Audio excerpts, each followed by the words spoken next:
Assembly ল্যাঙ্গুয়েজের Bangla video টিউটোরিয়ালে আপনাদের সবাইকে স্বাগতম। আমি বাপ্পি। আজকের পর্বে আমরা রেজিস্টার সম্পর্কে আলোচনা করব। রেজিস্টার্স অ্যাসেম্বলি ল্যাঙ্গুয়েজের সবচেয়ে গুরুত্বপূর্ণ যে পার্ট এটা হচ্ছে রেজিস্টার্স। তো আমরা যদি রেজিস্টার সম্পর্কে খুব ভালো ধারণা নিতে পারি তাহলে পরবর্তীতে আমরা যখন কোড করতে যাব তখন আমাদের অনেক সমস্যা দূর হয়ে যাবে। তখন আমাদের কাছে কোড করাটা বা এত লেন্দি মনে হবে না, খুব সহজে করতে পারবো। তো রেজিস্টার আসলে কি?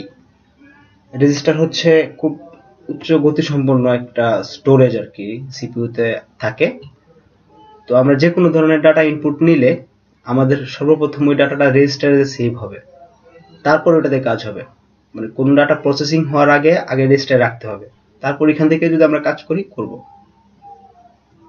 ধরা যাক দুইটা জিনিসকে আমরা গুণ করব, তো গুণ করলে আগে দুইটা ডাটাকে আমাদের রেজিস্টারে রাখতে হবে এবং গুণ করার পরে যে রেজাল্ট আসবে ওইটাও রেজিস্টারে রাখতে হবে, তারপর এখান থেকে আমরা আউটপুট আনতে পারবো। তো অ্যাসেম্বলি ল্যাঙ্গুয়েজের রেজিস্টার তিন ধরনের: general registers, control registers, segment registers. তো আজকে আমরা জেনারেল রেজিস্টার্স নিয়ে আলোচনা করার চেষ্টা করব। তো জেনারেল রেজিস্টার্স আবার তিন ধরনের: data registers, pointer registers, index registers. তো ডাটা রেজিস্টার্স কি? ডাটা রেজিস্টার্স হচ্ছে এখানে আমরা যে কোনো ধরনের ডাটা রাখতে পারি, যোগ বিয়োগ 1 2 3 4 এরকম ডাটা, যে কোনো ডাটা আমরা রাখতে পারি। তো ডাটা রেজিস্টার্স আবার চারটা পার্ট আছে: AX, BX, CX, DX। এখন কথা হচ্ছে AX আবার দুইটা ভাগে বিভক্ত: AX, BX, CX, DX। তো AX means accumulator registers, BX base registers, CX counter registers, DX data registers। পরবর্তীতে আমরা AX রেজিস্টারের কাজ, BX রেজিস্টারের কাজ, CX রেজিস্টারের কাজ, DX রেজিস্টারের কাজ নিয়ে আলোচনা করব। তো প্রত্যেকটা রেজিস্টার্স এখানে 16 বিট করে, 16 বিট। আবার AX রেজিস্টার দুইটা ভাগে ভাগ করা: A লো, মানে A রেজিস্টার্স এর AX রেজিস্টার্স এর লোয়ার বাইট, AX রেজিস্টার্স এর হায়ার বাইট বিট আর কি, সরি বিট। AX রেজিস্টারের lower bit, AX registers higher bit. এখানে 0 থেকে 7 বিট পর্যন্ত রাখা যায়, এখানে 8 থেকে 15 বিট পর্যন্ত রাখা যায়।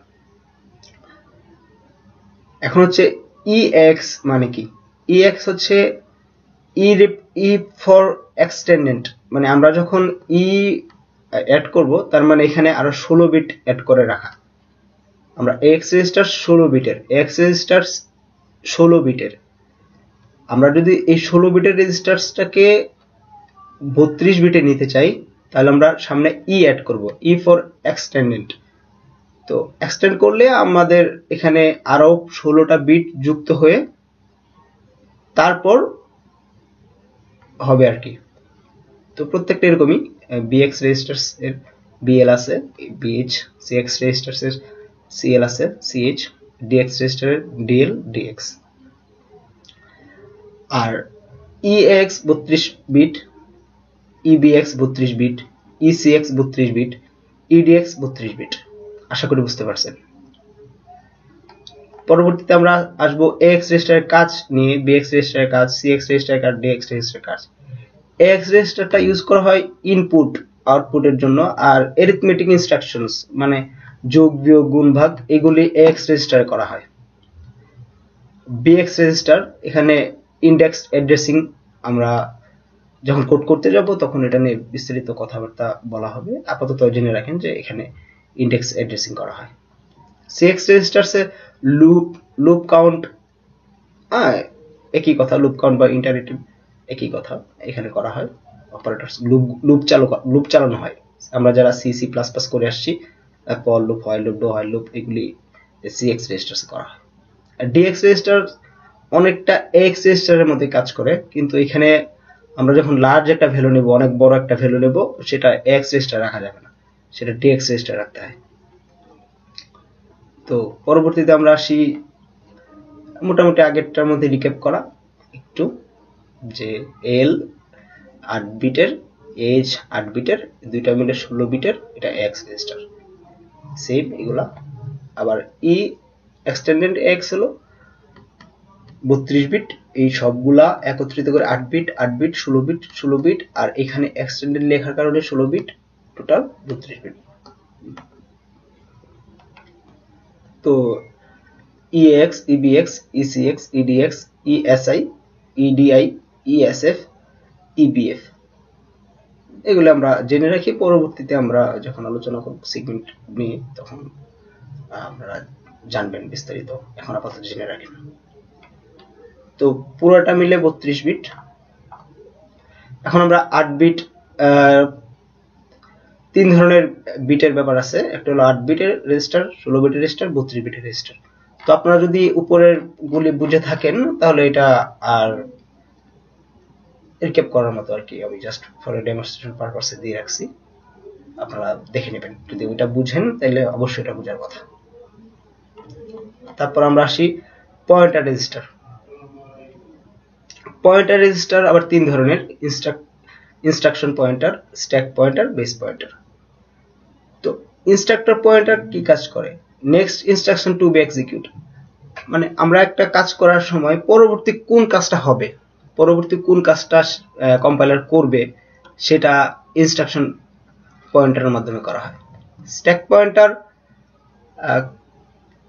আসলে আমরা কোথায় যাইতেছে, যে আমরা যে একটা ডাটা রাখলাম সেই ডাটার বর্তমান অ্যাড্রেসটা কোথায়, অনেকটা পয়েন্টারের মতো। আমরা যারা পড়ছি আর যারা আমরা ডাটা স্ট্রাকচার পড়ছি তাদের কাছে স্ট্যাকটা খুবই সহজ বোঝানোর কিছু নয় আসলে। তারপরে বলে রাখি যে আমাদের বর্তমানে যে একটা ডাটা আছে, এই ডাটাটা কোথায় আছে, মেমোরির কোথায় কোন জায়গায় আছে স্পেসিফিক ভাবে রাখা, স্ট্যাক পয়েন্টারের কাজ। Base pointer referencing the parameter variables pass to a subroutine, মানে এখানে আমরা একটু জানা রাখি যে একটা প্যারামিটার ভেরিয়েবলকে পাস করে আর কি, একটু আপাতত জানি, পরে আমরা যখন কোড করব তখন আমরা এটা বিস্তারিত জানব। তো পয়েন্টারের ক্ষেত্রে বিটের ব্যাপার আছে। তো স্ট্যাক পয়েন্টারের এসপি তে 0 থেকে 15 বিট পর্যন্ত রাখা যায়, পিপি তে 0 থেকে 15 বিট পর্যন্ত রাখা যায়, বাকিটা এক্সটেন্ড। আমরা যদি আরো লিখি তার মানে 16 থেকে 31 বিট পর্যন্ত এখানে থাকবে, এখানে 16 থেকে 31 বিট পর্যন্ত থাকবে। তারপর আমরা ইন্ডেক্স রেজিস্টার নিয়ে কথা বলবো। ইন্ডেক্স রেজিস্টার 2 ধরনের, একটা source index for string operation, মানে আমরা যখন স্ট্রিং নিয়ে কাজ করব তখন আমরা যে স্ট্রিংটা নিছি সেটা সোর্স এসআই তে থাকবে, এসআই রেজিস্টার থাকবে। আর ডেস্টিনেশন আমরা কোথায় রাখতে চাচ্ছি, কোথা থেকে নিছি এটার সোর্স এখানে থাকবে, আর আমরা কোথায় নিতে চাচ্ছি সেটা ডিআই এ থাকবে। এটাও মোটামুটি সেম একই কথা, যে এখানে এসআই এ 0 থেকে 15 বিট পর্যন্ত থাকবে, আর এক্সটেন্ড করলে 16 থেকে 31 বিট পর্যন্ত থাকবে। তো এখানেও ডেস্টিনেশন ইন্ডেক্সেও সেম, 0 থেকে 15 বিট পর্যন্ত থাকবে, বাকিটা এক্সটেন্ড করলে 16 থেকে 31 বিট পর্যন্ত থাকবে। তো আমরা মোটামুটি রেজিস্টার সম্পর্কে প্রাথমিক কিছু কথাবার্তা বললাম। তো আবার যদি আমরা একটু রিক্যাপ করি, তো রেজিস্টার 3 ধরনের, data register, pointer register, index register. এখানে বিটের ব্যাপারে কথা বলা আছে যে কত bit, L register, BL register, CL register, DL register, H, BH, CH, DH, কোনটা কি কাজ করে আমরা দেখলাম। তারপর উপরের ব্যাপারটা আবার একটু রিক্যাপ করা এখানে। তারপর আপনারা যদি বুঝে থাকেন এটা বুঝবেন ইনশাআল্লাহ, এটা না বোঝার কিছু নাই, খুবই সহজ জিনিস। তারপর পয়েন্টার রেজিস্টারের instructor pointer, stack pointer, base pointer কোনটার কাজ কি সেটা নিয়ে আলোচনা করা। Index register, source index, destination index কোনটার কাজ কি দেখা, এটার মেমরি কত বাইট কোনটা কি জানা। তো আশা করি বুঝতে পারছেন। আপনারা যদি আরো কিছু জানার থাকে বা আরো কিছু কোশ্চেন থাকে আপনারা কমেন্টস লিখতে পারেন, বা pinur.wordpress.com এ আমাদের কিছু আর্টিকেল লেখা আছে, ওইখান থেকে আপনারা আরো ব্যাপারটা ক্লিয়ার হতে পারেন। তো আজকের টিউটোরিয়াল এই পর্যন্তই। পরবর্তী টিউটোরিয়ালে আমি কন্ট্রোল রেজিস্টার নিয়ে, পরবর্তীতে সেগমেন্ট রেজিস্টার নিয়ে কথা বলবো। তো ধন্যবাদ সবাইকে সাথে থাকার জন্য, আশা করি দেখা হবে পরের টিউটোরিয়ালে। ধন্যবাদ সবাইকে।